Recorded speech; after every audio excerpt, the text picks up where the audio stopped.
Hey guys, in this video I will show you how to get new users on Temu. Alright, let's begin. First, open the Temu app and go to the home page.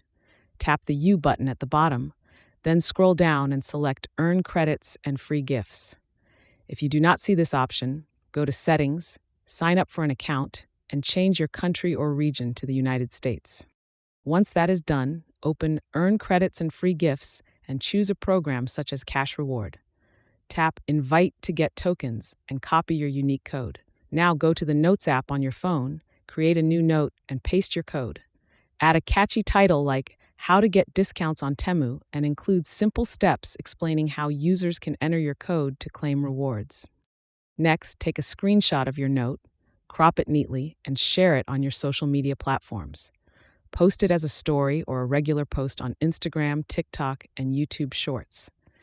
Even if you do not have many followers, social media algorithms will help your post reach more people.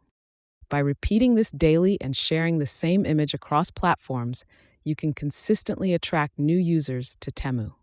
So that's basically how you can get new users on Temu.